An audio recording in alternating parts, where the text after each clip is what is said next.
Whenever a firm is dissolved, either dissolved voluntarily by the partners or a single partner, or it is dissolved automatically, or it is dissolved by the order of the court. In all the cases, only dissolution is not the final destination.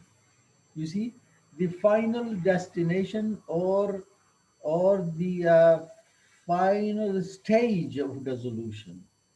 Dissolution is breakup, you see, end of the relation. But end of the relation doesn't mean that everybody will go home. No, the next phase of dissolution, or the result of the dissolution, is that winding up of the business. The business has to be wound up, the partnership has to be wound up. And winding up of a partnership means that the the accounts must be settled. Settlement of accounts, everybody should be given its due. And while, yeah, I mean, this is not that simple that we have invested five, we are five people, and we had invested at the beginning, you see, 500,000 rupees, so we will get 500, no, 500,000. If the firm has earned some profit, our share in the profit, as well as if the firm has some other assets in the form of, might be the firm has uh, bought the office in which it is doing its business. The firm might have bought vehicles and so many things, so much so that the name which has been earned, which is called goodwill, this is also one of the assets. Okay, like I don't know. Yes, there was a very famous bakery in Islamabad. It's still there in Blue area. It is called Rahat Bakers. So Rahat Bakers got very famous, and everybody. I remember my son Muhammad, who is now in the final stages of his MBA. He was a small boy when I used to take him to the school. He would ask for burger of Rahat Bakers. Even that small kid knew. So the business is now. I have heard that they were two brothers, and they decided to separate, to have separate business. So either the second brother could run his business with the same name, Rahat Bakers. Or when he is not allowed, the elder brother said, no, no, I will use this name. So Rahat is a name. You see, it is called goodwill. Goodwill is the reputation which a business earns, and it is considered, and it is actually, it is an asset. Like city school is a name. If you wanted to start teaching a school, a private school, and you wanted to use this name, the city school people are not going to allow you. So why you insist to use city school for your the name of city school for your school? Because you want to attract people. Why? People, you see, have trust in this name.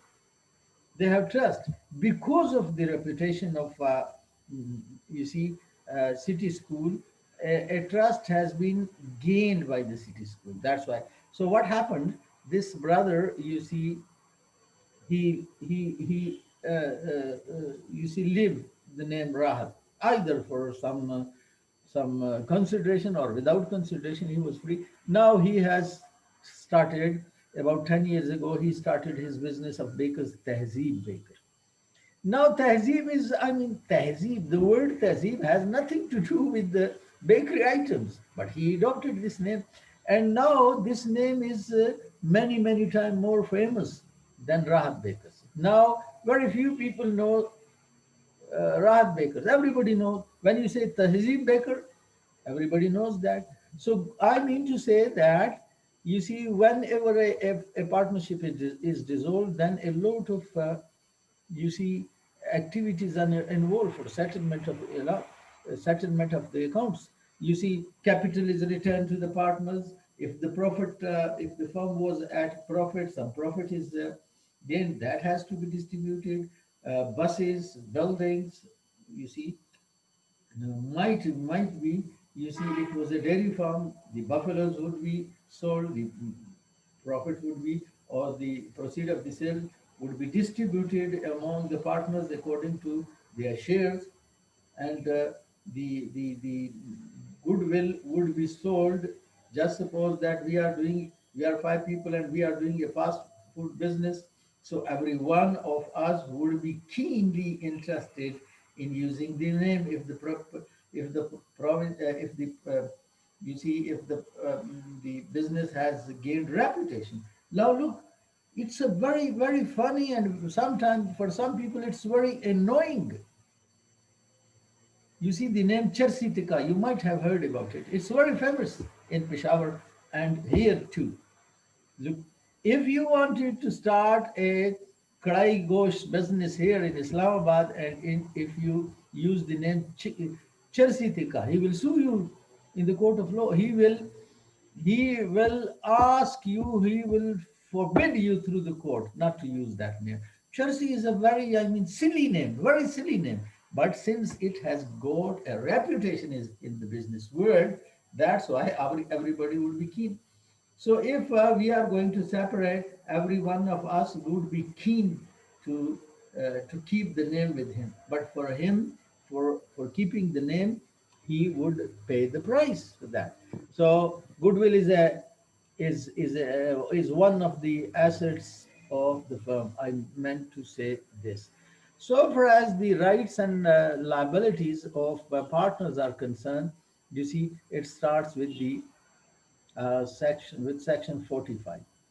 In section 45, you see the general principle is that a firm is dissolved, whenever a firm is dissolved, partners should not be, when the firm is not dissolved and firm is continuous, every partner is liable, you see, to contribute to the liabilities, you see, sustained by the other partners. Every partner is answerable for the acts of the firm. He is liable for the acts of the firm.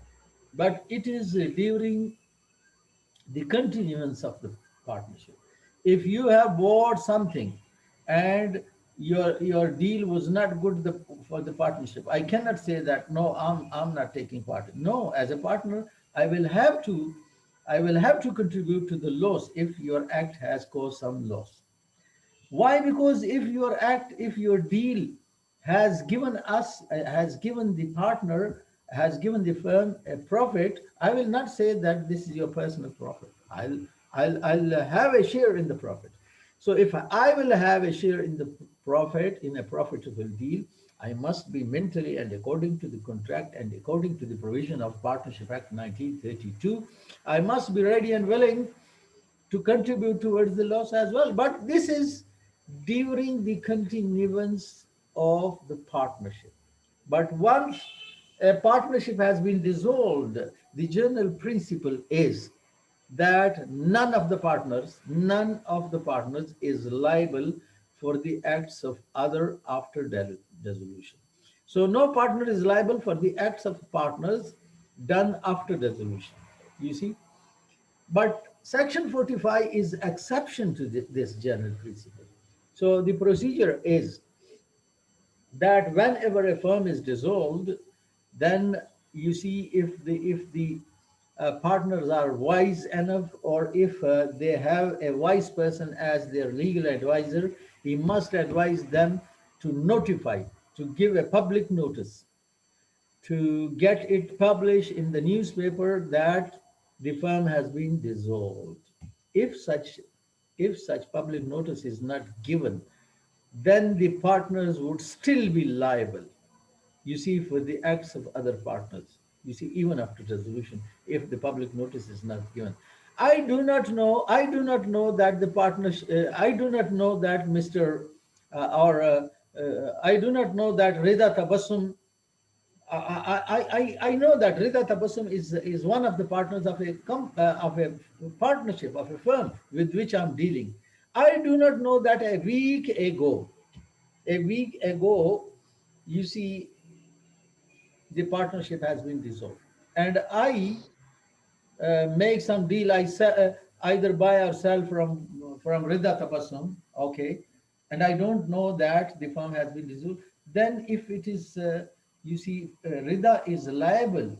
If Rida is liable, then this is not only Rida Tabassum who is liable. All the partners, even after dissolution, they are liable to contribute the loss caused by Rida Tabassum. Why? Because the firm has not given public notice.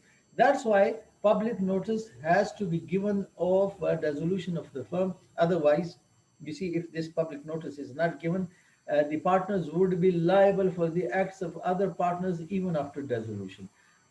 This is section 45. This section 45 has an exception. You see, it contains a general principle that after dissolution, at the dissolution of the firm, you see, a public notice must be given. Public must be informed that there is no more partnership among the partners. But one case is exempted from it, and that is in the proviso.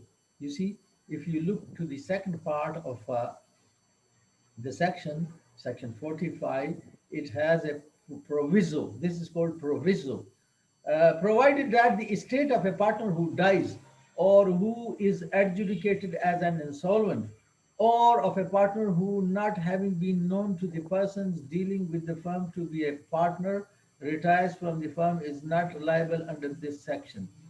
So an insolvent, you see, an insolvent and a person who has died, or a person who was not known to the public that he is partner.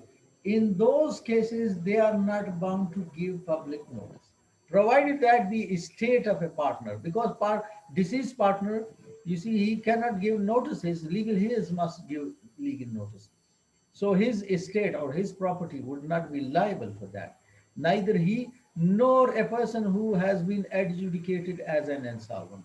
He is also not bound to give public notice of the insolvency, or of a partner who was not known by the public that he is a partner. In all these cases, Section 444 would not be applied to these cases, and even if the public notice is not given, the partners would not be held liable for the acts of insolvents and other which are mentioned in this section. Okay. Uh, Section 46 talks about right of a partner. What are the rights of partners when the firm is dissolved? You see, apparently this is their right to ask for their due. You see, for their share in the capital, for their share in the assets of the firm. So every partner has a right on the dissolution, you see, either the partner or his representative, if he has passed away, is entitled, as against all the other partners of their representative, to have the property of the firm applied in payment of the debts and liabilities. Every partner has a right to ask the firm or the partners to settle account. And what does settlement of account means? That if the property, if the firm is indebted, that debts should be paid off and the surplus should be, you see, distributed among the partners according to their share in the business. All right, this is section 46. Section 52, the next is 52. I'm jumping from 46 to, why I'm jumping to from 46 to 52, because there is not, the section in between are not much important to be talked about in this talk.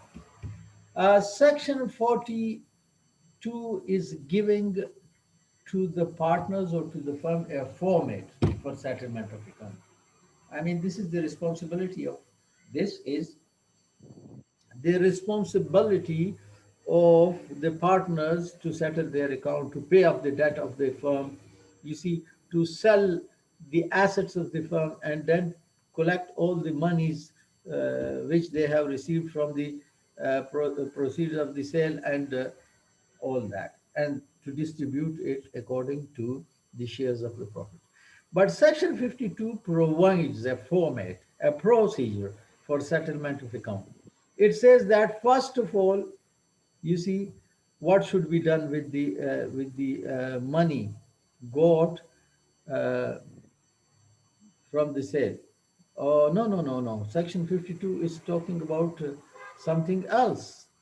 It talks about a right belonging to a partner. Section 52, where a contract creating partnership is rescinded. Yes, okay. Look, sometime this partnership is, as you know, is a result of a contract, isn't it? You see, and this contract has to be performed. But sometime under certain circumstances, you see, a contract can be rescinded. A partner can rescind the contract. A partner can cancel the contract. And his cancellation of a contract or his announcement that he is no more part of this contract, if it is rightful, if it is for a genuine reason. Okay, just suppose that if other partners, they are deceiving him, they are deceiving him, they are keeping something secret from him. Every partner has a right to take full part in the business of the partnership. Every partner has equal right to inspect the accounts of the for business because he has invested the money. He is one of the owners. He is on the equal footing with other partners. But if you see he comes to know, one of the partners comes to know that something is kept secret from him, something is being hidden from him, and it is proven, then he can rescind the contract. He can cancel the contract. So when under Section 52, where a contract creating partnership is rescinded on the ground of of the fraud or misrepresentation of any of the partners, if he is deceived, a fraud is done with him. Okay, and a fraud or misrepresentation, you see something is misrepresented to him, he can rescind. Law gives him a right to rescind, to cancel the contract, and to announce that he is no more part of the contract. In that case, what are his rights? You see, naturally, that is going to result on dissolution. That is, when one of the partner claims and proves that he has been deceived by other partners, so he will have the right to rescind the contract, to cancel the contract. You see, when a contract is cancelled of partnership, that would naturally result in dissolution. But in the meantime, and you see, this rescinding partner would have a right to have his investment back, not only his investment back, but his share in the assets and the profits. Okay, but Section 52 gives him two guarantees. You see, he will have a lien on or a right of retention of the surplus or the assets of the firm. If he has some assets in his custody, you see, or if he has some surplus money with him, he can retain it legally, you see. So till the settlement of the accounts. So the rescinding partner who has rescinded the contract and who has caused the dissolution of the partnership business, he has a lien. Lien is called something put in custody. I have your mobile in my custody till you pay my money. You see, so I have a lien.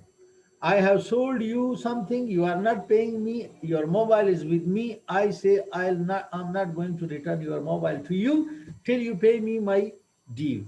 So this is called lien. So he has a lien on the assets and the surplus money which he has in his custody. Okay. So to alien or a right of retention of the surplus or the assets of the firm remaining after the debt of the firm have been paid. And secondly, he is ranked. He is not a creditor. He is not a creditor. He is a partner. You see, and he normally should be dealt with at the time of winding up of the business, at the time of settlement of account, he would be treated as a partner. But this section 52 particularly give him another right, and it says that he should be ranked as a creditor. And you know that the creditors are paid before the partners. You see, when a firm is winding up its business, first of all, the partners are not paid. First of all, the debt would be paid to the creditors. Okay, so he normally is a partner. Normally, he should be paid his contribution toward the capital of the partnership business, and normally he is to be paid out of the profit and asset after the creditors. But under Section 52, he would be ranked the person who rescinds the contract for some reasonable ground and rightful claim. You see, he would be ranked as a creditor, which means that he would be paid first. You see, he will be paid first. Although the procedure is that first the creditors are paid and partners are to be paid later on after them. But this person who has rescinded the contract for a rightful ground, he would be ranked as a creditor and would be paid before the other partners. Okay, this is section 52, and section 53 is talking about the right to restrain from use of firm name. Coming to the goodwill, section 52, it forbids the partners to use the firm name or firm property. Okay, so after a firm is dissolved, every partner or his representative may, in the absence of a contract between the partners to the contrary, restrain any other partner. You see, if the goodwill is not sold, just suppose, you see, the partnership has gained reputation and it has gained a good name in the business world. Then you see, and they dissolve without selling or without making an agreement about the use of the name. Who will use? All the 10 can't. It will be very funny. Although all of them can use it, although all the 10 people and all of them, when the firm is dissolved, they can use, you see. But a law is here, it says that the name can't be used by them. The name of the business can't be used. We can continue for another 10 minutes. Okay, 10, 10. All right. Okay. So section 53 says that they must settle this problem. Who will use the name? And the one who will use the name, he will pay for that. But this is up to them. If they wanted to gift, if the partners, all of the partners, 100% of partners, if they wanted to gift, you see, without consideration, the goodwill or the name of the business to one, then the contract act would be applied here. You see, this this gift must be for nature, law, and affection, and it must be in writing and got registered. Okay, but they are free to sell it or to gift it to one of the partners or to a stranger. But generally speaking, they can't use it unless a contract has been made. Okay, unless, you see, they are allowed by the firm, or one of the partners is not allowed to use it. After a section says that after a firm is dissolved, every partner or his representative may, in the absence of a contract in the contrary, restrain any other partner or his representative from carrying on a similar business in the firm name or from using any of the properties. Neither the properties of the firm can be used by any partner, nor its name can be used unless there is a contract to the contrary, unless they have allowed one of the partners to use the properties of the firm or to use the name of the firm, the goodwill of the firm. Okay, so this is the general principle, which is again subject to a proviso uh,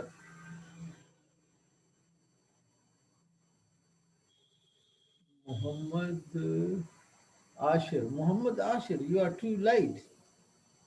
Muhammad Ashir, you too late. Coming now.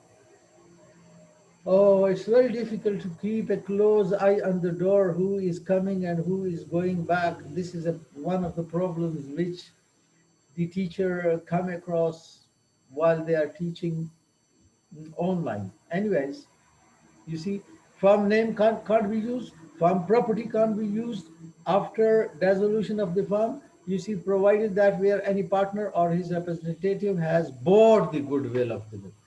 You see, unless it has been bought, unless it has been got as a gift, whatever the reason should be, it can't be used. Uh, you see, you might have heard about while we were talking about the contract. Uh, we were. I was teaching you contract. I taught you some contracts which are wide, and one of those wide contract is contract in restraint of trade. A contract in which one free with free consent agrees not to adopt a profession, a trade forever all over the world. This is nonsense. The contract is void. If I am a teacher, if I agree for consideration with my free consent, with the NAMAL, that I will never teach business law during my life. Okay, during my life, for an entire life, in the entire world, this is a contract. Even if I have made this contract with Namal for a good consideration, you see, the contract is void unless the restrictions are reasonable. Like if Namal says that, look, make contract that he will not teach business law in any other university unless you get permission, or you will not teach in Islamabad. Okay, I'll be free to teach in. If the restrictions is reasonable, then the contract is not covered by Section 27 of the Contract Act. Section 27 of Contract Act says that such a contract would be void. But here, under partnership, in the partnership contract, under Section 54, partners may, upon or in anticipation of resolution of the case, make an agreement that some or all of them will not carry on a business similar to that of the firm within a specified. Just suppose that this was a fast food एक business. Last sorry Yes, Hassan. We are again, after a few minutes, again going to end the session, and then I'll come back. Okay, let me go and come back.